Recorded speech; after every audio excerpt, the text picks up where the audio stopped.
Hello friends, how to cut a stoma bag properly, let us see. मेरा नाम doctor Praveen कम्मार है। मैं cancer surgeon हूँ और डाइजेस्टिव सिस्टम कैंसर्स मेरा स्पेशलिटी है। मेरे स्पेशलिटी में मैंने 5000 से भी ज़्यादा सर्जरीज की होंगी। The flange of the stoma bag should always be cut in adequate light. With good lighting, we will be able to see the markings on the stoma flange clearly.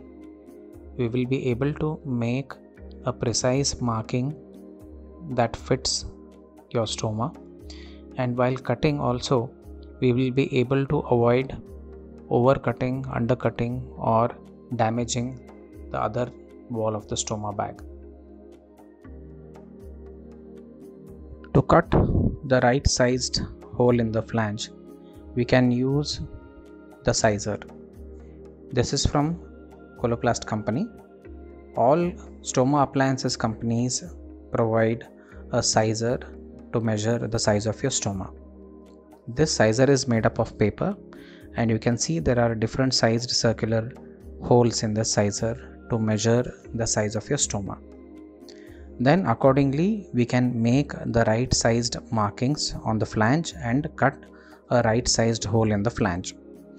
You have to pay attention that all these holes are circular in shape, while your stoma may be of a different shape or size, and you have to be aware of that before cutting a hole in the flange.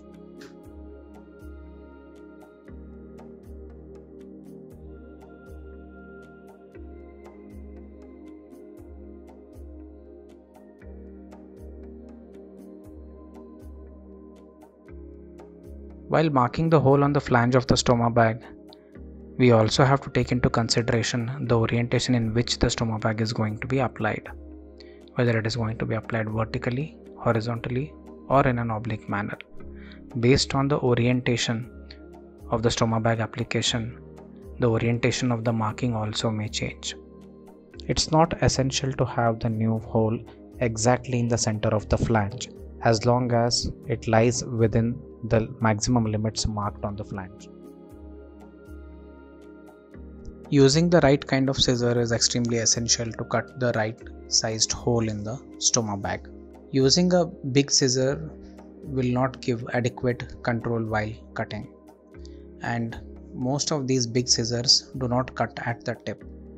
So in that situation, we push the scissor much deeper into the bag, and with that there is a risk of cutting the opposite wall of the bag, and also will not have adequate control over the size of the hole that we are planning to cut. Similarly, a scissor with a sharp tip is also not advisable, because there is a risk of injuring the opposite wall of the stoma bag. A relatively smaller size scissor which has got a blunt tip but that can cut at the tip as well is good for cutting a stoma bag. The blades of the scissor also have to be little thick and sturdy, so that the scissor doesn't wobble while cutting the stoma bag. Here we have already made the marking on the flange of the stoma bag, but before starting the cutting, we have to make sure that the opposite surface of the bag is pulled away from the flange.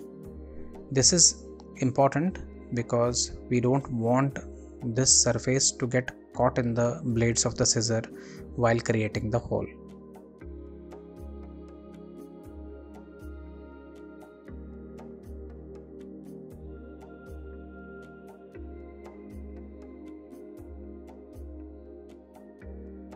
Now we know what kind of scissors are required and how to prepare the stoma bag. Now I'll pull the opposite surface away from the flange and prepare it for cutting.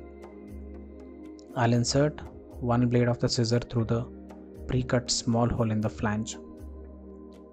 I'll make a vertical cut to reach the marking I have already made, and once I reach the marking, I simply follow the marking with small cuts.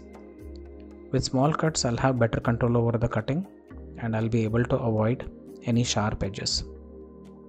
Once the cutting is complete, I'll have a larger hole in the flange. After that, I'll run my fingers over the edge to look for any sharp edges, and if I find any sharp edges, I'll trim them and smoothen them out.